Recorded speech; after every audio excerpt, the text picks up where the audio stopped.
Greetings, friends. So, as you know, it is the week of Christmas, and if all went according to plan, Christmas was 2 days ago. And given the holiday season and how busy things are, we thought we would try something different for the butcher, the baker, and the queso maker.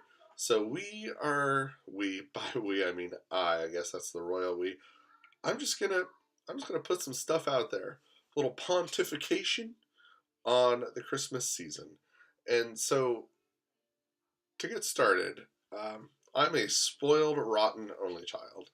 I have never wanted for anything, uh, had every material need ever met, and just lived a really typical American consumerist life. And that's fine. Hey, buying stuff and selling stuff is what makes the world go round. Supply and demand, you have a service, I have the money, we exchange those things, blah blah blah blah blah.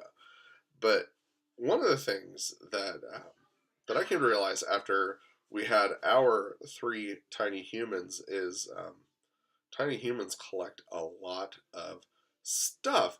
And so my wife and I, we've been trying to move our family in the direction of being more relational with our Christmas gifts as opposed to transactional.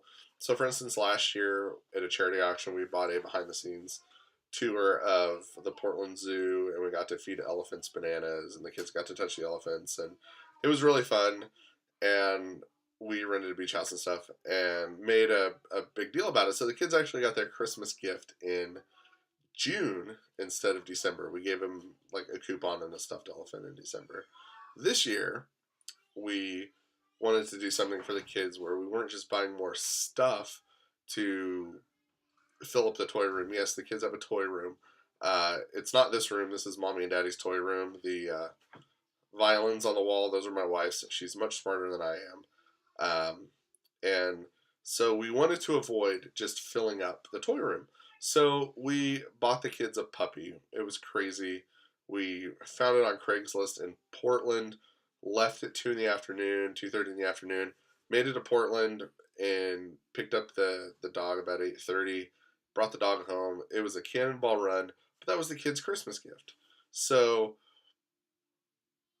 moving forward from that and wanting to give them something experiential, they now have a puppy that they get to take care of, a new addition to the family. Her name is Tika, which is a Finnish rifle. It means dart, and she has lots of energy and darts around, so it works. And so we're just trying to get out of the box of, if you will, pardon the pun, the box of buying our kids stuff for Christmas. And I have to say, my 8-year-old approached my wife this year and said, Mommy, I would like some long pants and long sleeve shirts for Christmas. And my wife asked him, is that really what you want? You don't want toys? He goes, no, I have plenty of toys. I'm going to tell you right now, welled up with pride a little bit, parenting win, if you will, that that the 8-year-old has that attitude, and so we always are struggling against and fighting against the endless consumer tide of just buying more stuff. We don't have a television. The kids don't watch TV, so they have no frame of reference for commercials, and people aren't filling by people. The media is not filling their minds with what to buy. But we do go to the store, we do go to Walmart and stuff, and they see things, and children love stuff. So as the mommy and daddy of three tiny humans, we struggle with wanting to live vicariously through them.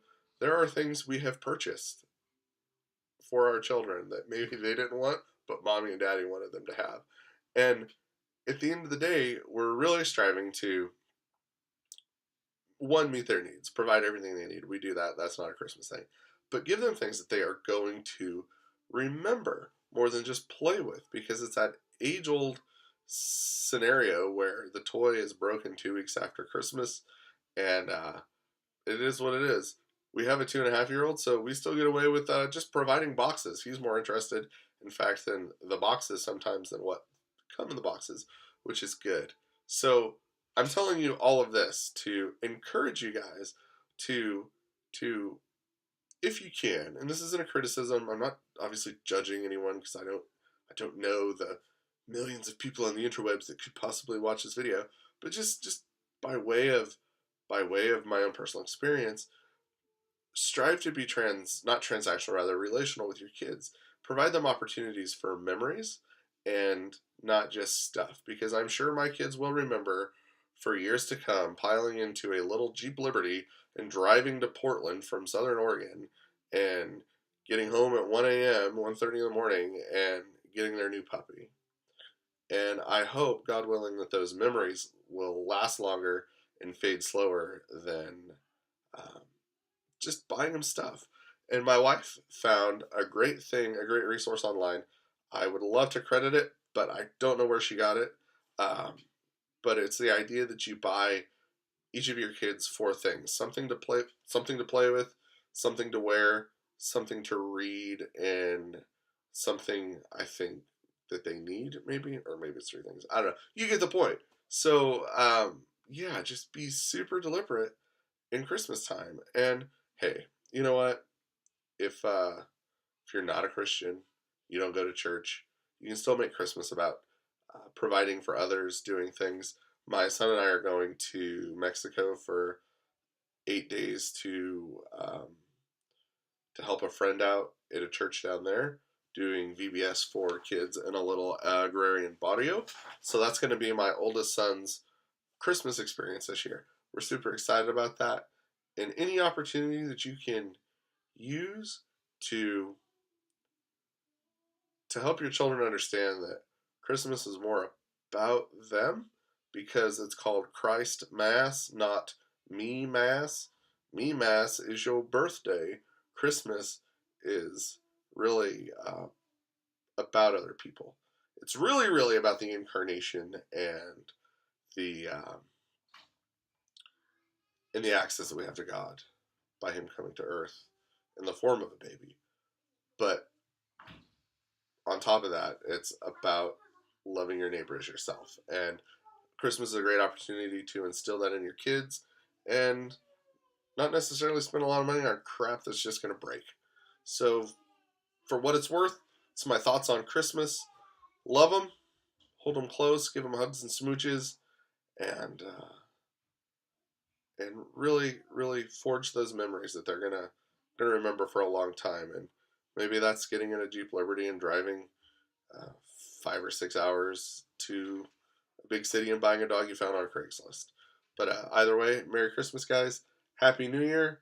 Godspeed on 2019. May you be blessed this holiday season. And as usual, thank you, and we appreciate your time.